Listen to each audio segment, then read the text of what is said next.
할렐루야. 하나님께 모든 영광 올려드립니다. 우리 성도님들 한 주간도 평안하셨습니까?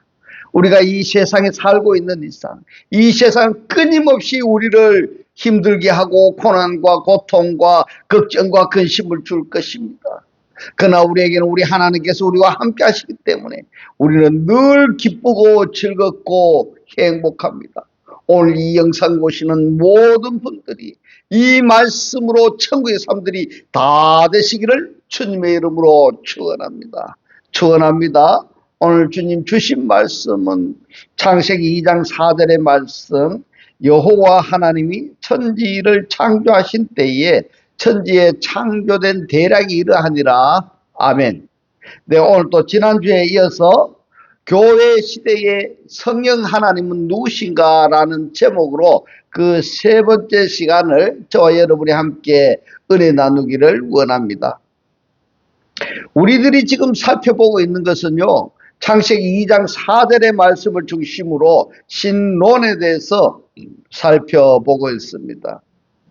왜냐하면 여호와 하나님의 창조한 톨레도트가 족보가 이러하니라. 여호와 하나님의 창조하신 내력을 창세기 2장 4절 이하에서 말씀하시기 때문에 여호와 하나님을 창세기 2장에서 말씀을 하시고 창세기 1장에서는 엘로힘 하나님에 대해서, 그리고 창세기 5장에서는 하 엘로힘. 그러면은 하나님의 호칭이 각각 달라지는데 왜 그런가? 그래서 신론에 대해서 살펴보고 있습니다. 오늘도 지난주에 이어서 교회 시대의 신관에 대해서 살펴보겠는데요. 누가복음 24장 49절에서는 내 아버지의 약속하신 성령을 보내시겠다고 이렇게 약속하셨습니다. 이 약속하신 성령이 사도행전 1장 8절에서는 오순절날 마가 다락방에서 기도하기를 전혀 힘쓴 제자들 위에 임하셨습니다. 제자들 위에 임하셨습니다. 그리고 누가복음 4장 18절에 보면은 예수께서 세례를 받으시고 주의 성령이 내게 임하셨으니 바로 예수 위에도 에피 성령이 임하셨습니다. 그런가 하면은 사도행전 19장에서는 사도 바울이 안수할 때에 안수 받은 자들 위에 성령이 임하셨습니다. 이처럼 위에 임하신 성령에 대해서 말씀하시는가 하면은 요한복음에서는 속에 임하시는 성령을 말씀하고 있습니다. 바로 엔프뉴마입니다. 그렇기 때문에 시대별로 하나님의 사역하시는 그 하나님의 호칭에 대해서 우리가 알아야 되겠다. 만약에 이 호칭에 대해서 구별을 하지 않는다면은 어떤 현상이 벌어지느냐? 구약 시대에, 그러니까 율법 시대에, 그 율법 시대가 지금도 계속되어야 되고 그 구약 시대의 짐승을 잡아서 제사를 드리는 그 규례가 지금도 계속되어야 되는데 제사 예법이 예수께서 이 세상에 현현하심으로 달라져 버린 것입니다. 그렇기 때문에 시대가 달라지면서 하나님의 역사하시는 역사성도 달라지고 있다. 따라서 그 역사하시는 하나님의 호칭이 달라진다. 그러니까 하나님은 한 분이시다. 여러 하나님이 아니라 유일하신 한 하나님이시다 하는 것을 여러분 절대 잊으시면 아니 됩니다. 지난주에 이어서 계속해서 살펴보도록 하겠습니다. 사도행전 2장 1절로 4절의 말씀. 오순절 날이 이미 이름에 그랬습니다. 오순절 날에 그 제자들이 마가 다락방에서 전혀 기도하기를 힘썼을 때에 기도하는 사람의 각 사람 위에 성령이 임하셨다 하는 것을 지난주에 살펴보고 오늘은 마태복음 3장 16절로 17절에 예수께서 세례를 받으시고 그 물에서 올라오실 때 하늘이 열리고 하나님의 성령이 비둘기같이 내려 자기 위에 임하심을 보시더니 이렇습니다. 자기 위에. 어디라고 합니까? 예수 위에 임하심을 보시더니, 그러면은 예수께서 왜 세례를 받으셔야 하느냐? 그리고 예수는 하나님이신데 또 성령이 임해야 할 이유가 뭐냐? 이것은요, 성경의 구약시대에 예언된 말씀이 예수께서 다 사실화되는 겁니다. 예수에게 실체가 되는 것입니다. 그래서 예수가 우리들의 구세주가 되는 것입니다. 할렐루야. 예언된 말씀처럼 세례를 받으시고 하나님의 아들이라는 것을 세례 요한에게 또는 유대인들에게 확증을 시켜주시는 겁니다. 그렇게 세례를 받으시고 물에서 올라오시니까 성령이 임하셔서 역시 하나님의 아들이라는 음성을 듣게 되는 겁니다. 어디에 17절에 있습니다. 하늘로서 소리가 있어 말씀하시되 이는 내 사랑하는 아들이요 내 기뻐하는 자라 하시니라. 아멘입니다. 여러분 할렐루야. 누가복음 4장 18절에 말씀합니다. 주의 성령이 내게 임하셨으니 내 위에 임하셨으니 이는 가난한 자에게 복음을 전하게 하시려고 내게 기름을 부으시고 나를 보내사 포로된 자에게 자유를 눈먼 자에게 다시 포개함을 전파하며 눌린 자를 자유케 하고 주의 은혜의 해를 전파하게 하려 하심이라 하였더라. 여러분 한번 보십시오. 예수께서 세례를 받으시고 이렇게 말씀하셨는데 이 세례의 의미를 여러분들 아십니까?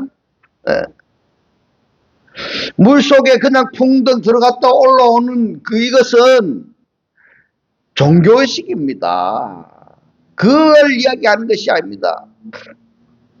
로마서 6장에서 말씀하시는 이 세례는 어떤 것인가 하면은 그리스도와 함께 연합해서 죽고 그리스도와 연합한 상태에서 장사 지낸 바 되고 그리스도와 연합한 상태에서 함께 일으키신 바 되고 하나님 보좌 우편에 임하신 바 이 상태를 세례라고 말씀을 하시는 겁니다.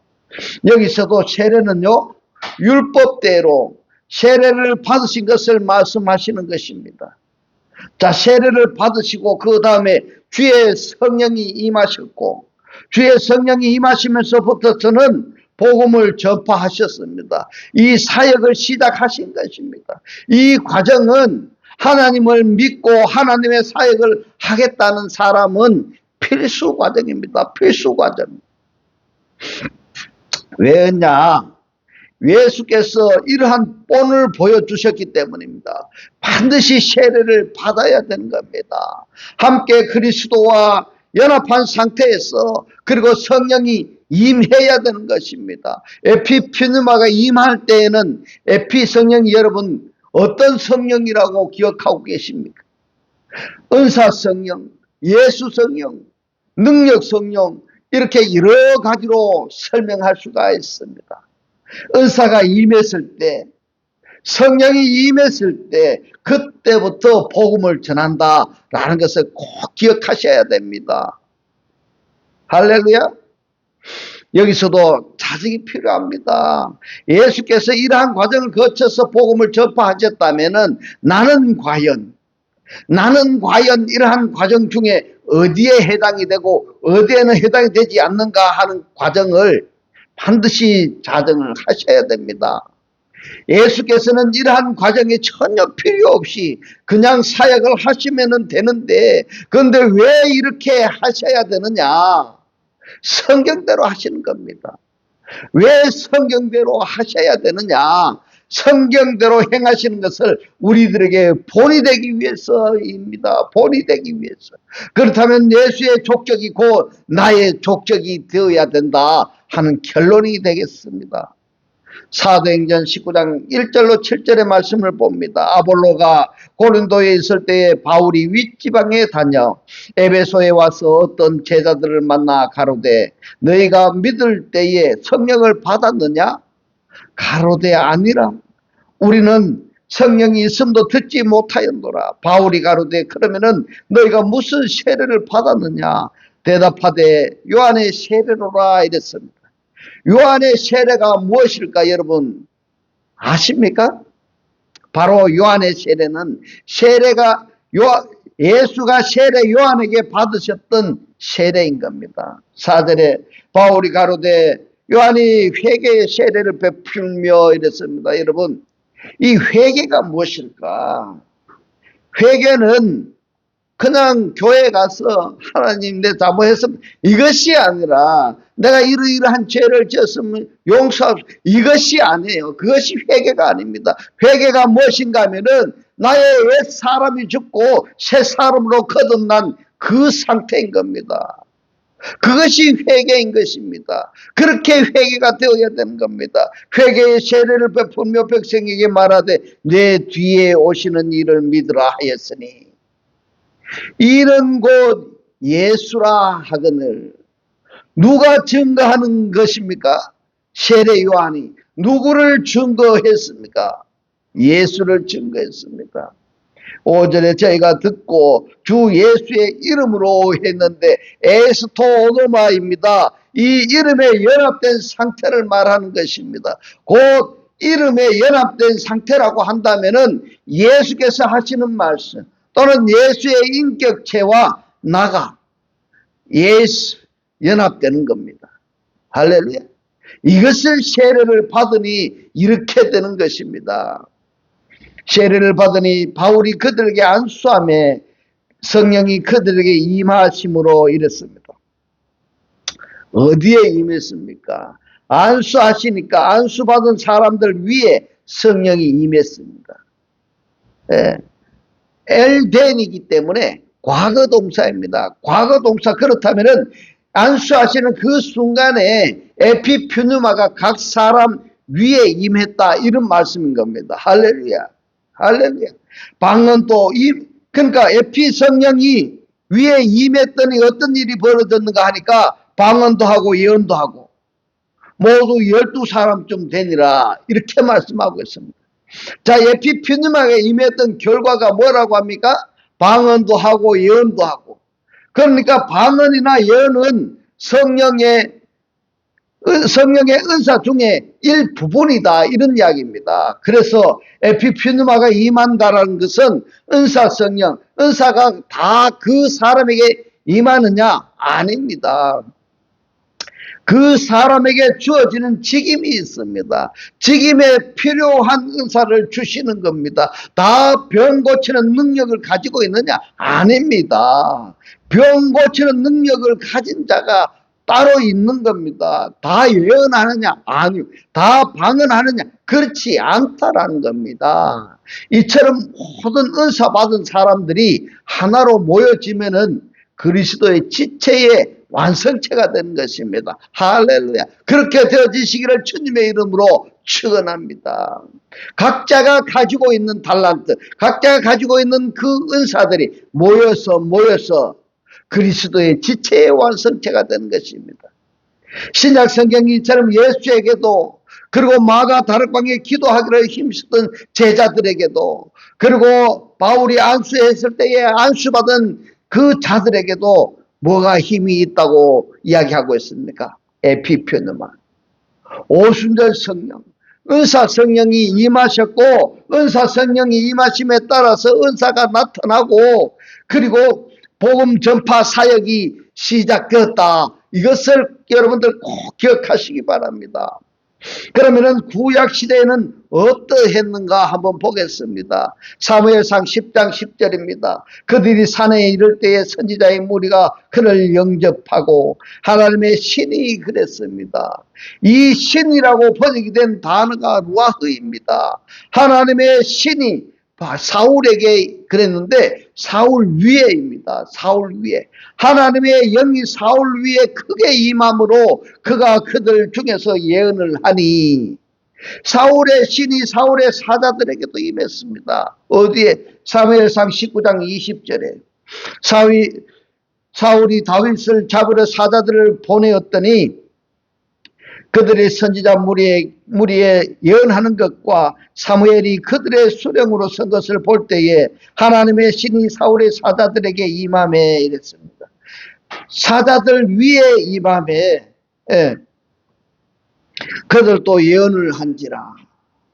70인 장로들에게도 임하셨습니다. 어디에? 민수기 11장 25절에 여호와께서 구름 가운데 강림하사 모세에게 말씀하시고 그에게 이랬는데 그에게가 그 위에입니다.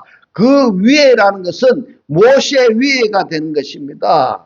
이만이라고 번역이 된 단어가 바이아첼인데 사역동사입니다. 사전의 뜻이 뭔가 하면 결합하다 이 말입니다. 사울에게 하나님의 영이 결합이 되었습니다. 그러니까 신약 성경으로 표현하자면은 에스 전치사하고 같은 것입니다.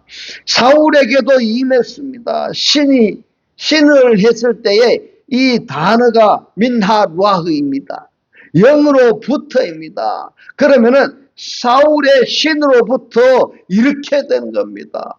사울에게 신이 연합된 상태입니다. 이 상태에서 사울에게서부터 영이 70장로에게 임하니 있는데 70장로 위에도 임하게 하시니 이렇게 되는 겁니다. 그러니까 하나님께서 먼저 사울에게 하나님의 신이 임하게 하셨고, 그리고 사울에게 임하셨던 그 신이 70인 장로들에게도 임하게 하셨다. 이런 이야기가 되는 겁니다. 왜 이럴까? 자, 사울에게 임하셨던 신이 70인 장로들에게 임하셨는데, 이 70인 장로들은 사울로부터서 신을 받았기 때문에 사울에게 전적으로 순종해야 되지 아니하겠습니까? 그것이 사울에게 순종하는 것은 곧 하나님께 순종하는 의미가 담겨져 있는 겁니다. 그런데 이 70인 장로들이 사울을 대적하는 결과가 나타났습니다. 그러면은 사울을 대적하는 이 70인의 장로들이 건전하고 온전했을까요? 그것을 의미하기 위해서 사울의 영으로부터 70장로 위에도 임하게 하시니까 이 신이 임하실 때에 그들의 예언을 하다가 다시는 아니하였더라 이랬는데, 자, 신이 임하는 그 증거로서 뭘 했습니까? 예언을 했습니다. 예언은 신약 성경에서 은사의 하나입니다. 은사의 하나입니다. 자, 이처럼 에피푸누마가 임하니까 어떤 결과가 반드시 나타나는 겁니다. 위에 임하시는 성령. 에피푸누마의 성령의 역할이 무엇인가 하면은 바로 은사 성령이라고 말할 수 있습니다. 이 은사 성령에 대해서 말씀하시는 성경이 어디에 있는가 했더니 고린도전서 12장 4절로 12절에 있습니다. 은사는 여러 가지나 성령은 같고 지금은 여러 가지나 주는 같으며 또 역사는 여러 가지나 모든 사람 가운데서 이르는데 이 가운데서가 엔파신입니다. 그렇다면 안에서입니다. 모든 사람 안에서 역사하시는 하나님은 같으니 이렇게 됩니다. 각 사람에게 성령의 나타남을 주심은 유익하게 하려 하심이라. 어떤 이에게는 성령으로 말미암아 지혜의 말씀을, 어떤 이에게는 같은 성령을 따라 지식의 말씀을, 다른 이에게는 같은 성령으로 믿음을, 어떤 이에게는 한 성령으로 병 고치시는 은사를, 어떤 이에게는 능력 행함을, 어떤 이에게는 예언함을, 어떤 이에게는 영들 분별함을, 어떤 이에게는 각종 방언 말함을, 어떤 이에게는 방언을 통역함을 주시나니. 이것이 그리스도의 지체들에게 임하는 은사들입니다. 할렐루야. 이 모든 일은 같은 한 성령이 행하사 그 뜻대로, 성령의 뜻대로 각 사람에게 나누어 주시느니라. 몸은 하나인데 많은 지체가 있고 이랬습니다. 성령은 하나인데 은사는 여러 가지고 몸의 지체가 많으나 한 몸임과 같이 그리스도도 그러하니라 이랬습니다. 그리스도는 한 분이시지만 그리스도로 말미암아 지체들이 여럿이 있는데 그 지체들마다 똑같은 은사가 아니라 각각의 은사, 각각의 소명대로 은사를 주신다. 그래서 병 고치는 은사하고 예언의 은사하고 야 내가 은사 최고야 하고 다툴 필요가 없다 이 말입니다. 내가 똑똑하다, 내가 뭐 더 잘한다 이렇게 다툴 필요가 없다 이 말입니다. 왜냐하면 한 성령에서 소명이 나누어졌기 때문에 그렇습니다. 그리고 우리 열 손가락, 열 발가락을 한번 보십시오. 꼬링내 나는 이 발가락에도 필요 없는 발가락이 없는 것입니다. 어느 발가락 하나라도 없으면은 걸음 걷는데 지장이 있습니다. 버티고 서 있는데 지장이 있다 이 말입니다. 다 필요해서 조합을 이루고 있는 것입니다. 같은 맥락입니다. 우리 인간도 필요 없는 인간이 없는 겁니다. 다 필요한 겁니다. 하나님께서 보실 때 다 필요한 겁니다. 그래서 다 구원하셔야 되는 것입니다. 다 구원하실 때까지 우리 하나님께서 인내하시고 기다려 주시는 것입니다. 에피푸니마가 임했을 때, 성령이 임했을 때 뭐가 나타난다고 합니까? 은사가 나타나는 겁니다. 그래서 은사 성령, 또 성령, 오순절 성령, 왜 오순절 날 제자들이 마가 다락방에서 천녀 기도하기에 힘썼을 때에 각 사람 위에 임하셨던 이 성령이기 때문에 오순절 성령 이렇게 말씀하시는 겁니다. 고린도전서 13장 8절로 10절의 말씀을 봅니다. 사랑은 언제까지든지 떨어지지 아니하나 예언도 패하고 방언도 그치고 지식도 패하리라. 은사들입니다. 에피푸니마가 임했을 때 나타나는 은사들입니다. 우리가 부분적으로 알고 이랬습니다. 부분적으로 하는 것이 뭔가 하면 에크메노스로부터입니다. 에크메노스로부터 알았다 이 말입니다. 메노스가 뭔가 하면 지체입니다.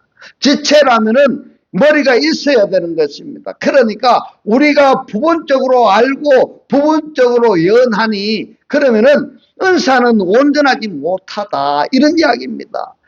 그리스도의 일부분이다 이 말인 겁니다. 10절에 온전한 것이 올 때에는 이런데 이 온전한 것이 뭔가 하면 토텔레이온입니다. 이 텔레이온의 어글이 뭔가 하면 텔로스입니다. 그런데 관사가 사용이 되었습니다. 그러면은 누굴까? 계시록의 시작과 끝 할 때의 끝입니다. 완성입니다. 온전한 것이 올 때에 그 텔로스를 성경에서 뭐라고 하시는가 하면 그리스도로 말씀하고 있습니다. 그래서 그리스도가 올 때에는 부분적으로 하던 것이 에크메노스 은사를 이야기하는데 그 은사들이 부분적으로 하던 것이 패하리라. 그러면은 자 하나님께서 에피푸니마를 주셨고 이 에피푸니마를 받은 자들에게는 각 직임에 따라서 성령의 은사를 주셨는데 이 성령의 은사가 언제 끝난다고 이야기하고 있습니까? 텔레수가 임했을 때 텔로스. 이 텔로스가 그리스도가 임했다라는 결과가 뭐냐 하면은 아가페 토이 사랑입니다. 그래서 사랑은 언제까지든지 떨어지지 아니하나 이렇게 말씀하시는 겁니다. 그러면은 이 은사는 언제까지 필요합니까? 텔로스까지입니다. 내 자신이 텔로스까지입니다. 다르게 표현하자면은 내가 아가페 토이까지입니다. 아가페 토이라고 한다면은 사랑밖에 할 게 없습니다. 거짓말도 할 수 없고 욕도 할 수 없고 다툼도 할 수 없고 그냥 사랑입니다. 그리스도의 사랑입니다. 사랑의 실체로서 내가 그리스도를 영접했다면 사랑의 삶을 내가 살아갈 때까지 뭐가 필요합니까? 은사가 필요한 겁니다. 은사 성령은 부분적이고 한시적이라는 것을 말씀하고 있습니다. 증거 사역의 필요성에 의해서 주어지는 것입니다. 여러분 오해하지 마실 것은 이게 교회 시대입니다. 그래서 교회 시대에 은사가 나타나기 때문에 수많은 사람들이 예수 믿게 되는 겁니다. 은사 보고 표적을 보고 말입니다. 그런데 거기에만 정착하면은 아니 됩니다. 온전하게 올 때까지니까 그 다음 단계는 어떻게 해야 됩니까? 진리의 영을 부지런히 가르쳐야 됩니다. 부지런히 그리스도를 영접하게 만들어서 그 사람이 진리의 사람이 되어야 되는 것입니다. 할렐루야. 그래야만이 되는데 이 오순절 성령이 은사 성령에 머물러 있다 한다면은 절대 하나님이 기뻐하시지 아니하십니다. 마가복음 16장 15절로 20절의 말씀을 봅니다. 또 가라사대 너희는 온 천하에 다니며 만민에게 복음을 전파하라. 자, 성령이 임했기 때문에 이제 어떻게 하라고 이야기합니까? 온 천하에게 16절에 말합니다. 온 천하에게 복음을 전했는데, 말씀을 전했는데 믿고 세례를 받는 사람은 구원을 얻을 것이요 믿지 않는 사람은 정죄를 받으리라, 이렇게 말씀하고 있습니다. 정말 중요한 겁니다. 이것이, 이 말씀이 사람을 살릴 수 있고 죽을 수 있는 겁니다. 복음 전하는 순간에 16절에서 두 가지의 사건이 일어나고 있습니다. 무엇입니까? 바로 구원과 정죄입니다. 그렇기 때문에 복음을 전하셔야 됩니다. 복음을 전해야 됩니다. 내가 그 사람을 정죄하고 싶어서 정죄하는 것이 아니라 받아들이지 아니하는 사람이 스스로 정죄하고 스스로 심판받는 겁니다. 그래서 알곡과 가라지, 걸러내고 사단에 속한 사람과 하나님에게 속한 사람이 자연스럽게 구별이 되어지는 겁니다. 내가 심판의 주체가 아니라, 심판의 주체는 내가 전파하는 복음인 겁니다. 내가 전파하는 말씀인 것입니다. 오늘의 이 목사가 전하는 이 말씀을 여러분들이 받아들이면 구원이 되고, 받아들이지 아니하면 정죄가 되는 것입니다. 그 말씀을 받아들이면 구원이고, 그 말씀을 받아들이지 아니하면 정죄. 이것이 어디에 기록이 되어 있습니까? 마가복음 16장 16절의 말씀입니다. 17절에 말씀합니다. 믿는 자들에게는 이런 표적이 따르리니, 믿는 자들이, 오늘 지금 이 목사가 전하는 이 말씀을 믿는 자들에게 이런 표적이 따르니, 곧 저희가 내 이름으로 귀신을 쫓아내며 새 방언을 말하며 뱀을 접으며 무슨 독을 마실지라도 해를 받지 아니하며 병든 사람에게 손을 얹은 즉 나으리라 하시더라. 할렐루야, 할렐루야. 능력이 나타나는 겁니다. 은사가 나타나는 것입니다. 그것이 2000년 전에 나타나는 것이 아니라 지금 나와 함께 하시는 하나님께서 그 은사를, 능력을 나타내시는 것입니다. 할렐루야. 믿으시기 바랍니다. 19절에 주 예수께서 말씀을 마치신 후에 하늘로 올리우사 이랬습니다. 어디로 가셨을까요? 하나님 우편에 앉으시나. 하나님 우편에 앉으시니라. 하나님이 어디에 계신다고 이야기했습니까? 저 공중에 계시는 하나님이지, 믿으시면 아니 됩니다. 하나님을 영접한 사람 속에 계시는 것입니다. 할렐루야. 제자들이 나가 두루 전파할 때 주께서 함께 역사하사. 여기서 자세히 보셔야 될 것이 뭔가 하면은, 제자들이 나가서 지금 복음을 전파합니다. 그런데 복음을 전파하는 그들에게 주께서 함께 역사하셨습니다. 시넬군 토스가 현재 분사 능동대입니다. 그러면은 누구하고 누군가가 함께 증거한다고 이야기하고 있습니까? 복음을 전파하는 제자들하고, 그 제자들하고 주께서 함께 역사하셨는데 어떻게 함께 역사하실까요? 제자들에게 함께하는 하나님의 성령이 제자들이 복음을 전파할 때에 제자들이 스스로 복음을 전파하도록 그냥 놔두지 아니하시고 하나님이 함께 역사하셨다, 이런 이야기가 되는 겁니다. 이게 굉장히 중요한 겁니다. 내가 복음을 전파한다, 내가 전파하는 게 아닌 겁니다. 사실상은 누가 하십니까? 나와 함께 하신 하나님이 하시는 겁니다. 할렐루야, 할렐루야. 오늘의 이 말씀이 깨달아지시기를 주님의 이름으로 축원합니다.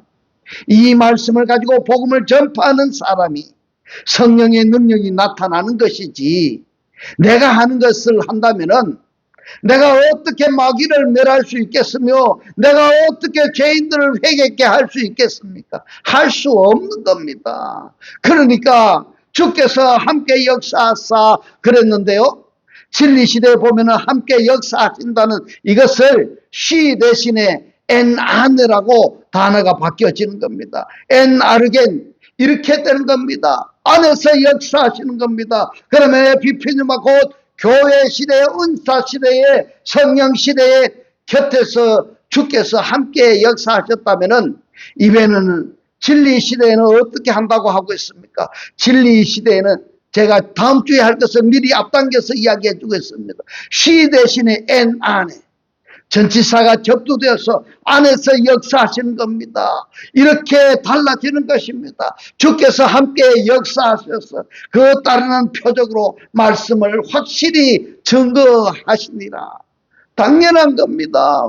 은사 성령은 말씀 증거 사역에만 역사하시기 때문에 그 이외의 목적으로 남용이 되거나 오용돼서는 아니 되는 겁니다. 무슨 말씀입니까? 자기 자랑하지 마라 이 말입니다. 자기 업적을 내세우지 말아라 이 말입니다. 내가 이런 말을 하지 말아라 말입니다. 내가라는 말을 하지 말아라. 내가 한 것이 아니지 않습니까? 누가 한 것입니까? 나와 함께 하시는 하나님께서 하시는 겁니다. 그러니까 나는 뭐냐? 오로지 종입니다. 하나님 쓰시는 도구밖에 안 되는 것입니다. 온전한 사랑이 올 때까지 한시적으로 주어진 부분적인 이 은사는 온전한 사랑에게 누굴까요? 곧 아가페입니다. 사랑은 곧 하나님이십니다. 온전한 사랑에게 인도하는 가이드 역할로만 그 업무가 전부인 겁니다. 에피피누마 사역은 구원받은 자들을 그를 내 제자가 아니라 내 사람이 아니라 누구에게요? 그리스도에게 인계하는 것으로 끝나는 것입니다. 할렐루야. 그래서 사도행전에 보면은 마가 다락방에서 제자들이 성령이 임하심을 받고 흩어짐을 면하고자 기도하고 전혀 힘쓰니까 온 천하에 다니면서 복음을 전파하시는 것이 에피푸네마를 제자들에게 주신 목적인데 이 목적대로 하라 하니까 목적을 이루시기 위해서 그들에게 핍박을 가하시는 겁니다. 하나님이 그 핍박을 가하시는 것이 아니라 주변에 유대인들로 하여금 교회에 다니고는 있지만 아직까지 말씀을 깨닫지 못한 사람, 아직까지 그리스도를 영접하지 못한 그런 사람들을 이용해서 하나님께서 뭘 합니까? 핍박을 받게 만드셨는 겁니다. 우리 주변에 가장 가까이 있는 사람이 교회에 다닌다는 사람들이 그들이 누구를? 그리스도를 영접한 사람들을 공격합니다. 말로 공격합니다. 가시와 엉겅퀴를 가지고 공격할 수 있습니다. 그렇게 핍박을 받으니까 스스로 이제 전부 방방곡곡에 흩어지면서 복음을 전파하는 것입니다. 이것이 하나님의 역사인 겁니다. 그러면 여러분 한번 생각해 보십시오. 제자들이 환난을 받으면 좋은 일은 아니지 않습니까? 그렇잖아요. 개인적으로 좋은 일은 아닌 겁니다. 하나님의 목적을 달성하기 위해서 제자들에게 환난을 주시지만 그 환난이나 고통으로 끝나는 것이 아니라 그것이 반드시 회복되어지는 것입니다. 할렐루야. 그러니까 일찌감치 신앙생활을 가볍게 하기 위해서는 하나님의 뜻이 무엇인가 하는 것을 여러분들이 빨리 깨닫는 것이 가장 중요한 겁니다. 마태복음 5장 48절에 그러므로 하늘에 계신 너희 아버지의 온전하심과 같이 너희도 온전하라. 하나님이라는 단어가 떼었습니다. 복수가 떼어입니다. 그러니까 이것이 하나님의 뜻이고 이것이 하나님의 섭리인 겁니다. 이 섭리 작정이 어디에 기록이 되어 있느냐? 창세기 1장입니다. 그래서 창세기 1장을 이 목사가 수년에 걸쳐서 여러분들에게 이해하기 좋도록 올려놓았습니다. 반복해서 이 말씀을 구독으로 누르고 반복해서 하나하나 보시기 바랍니다. 그래서 말씀이 깨달아져서 여러분들이 삶이 매일의 삶이 천국의 삶들이 다 되시기를 주님의 이름으로 축원합니다. 자, 에피푸네마 은사성령, 에피푸네마 오순절 성령, 에피푸네마 능력 성령, 에피푸네마 예수 성령, 이렇게 여러 가지로 표현을 하는데 곧 은사 성령이 은사가 나타난다. 에피푸네마가 임하게 되면은 은사가 나타난다. 은사 주신 목적은 내 자신을 하나님이 임재하심을 스스로 체득하고 목격하고 그리고 변함없는 믿음의 생활을 하기 위해서, 그리고 두 번째로는 하나님의 소임에 따라서 그 소임을 완성하는 것이고, 세 번째로는 내게 성령 주신 목적대로 만방의 모든 사람에게 복음을 전파해야 해야 되는 것입니다.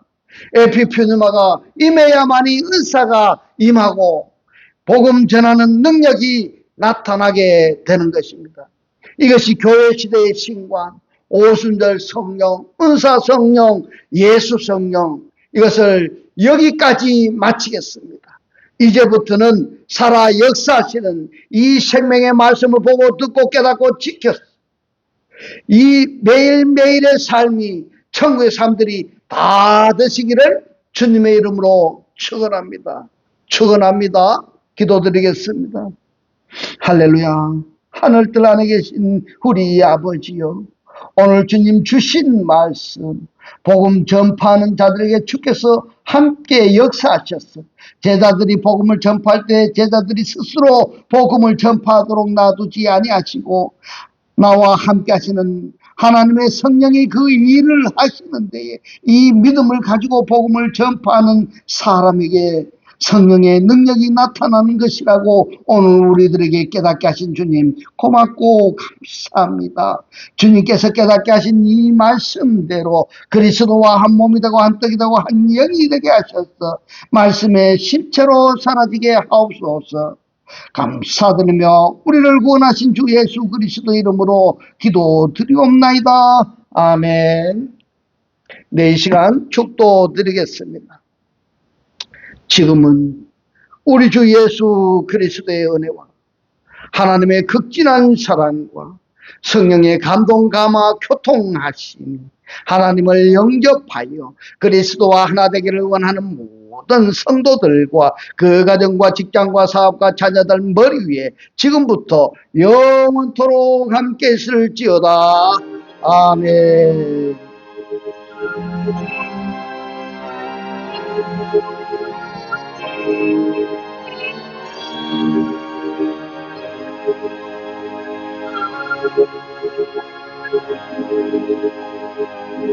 할렐루야.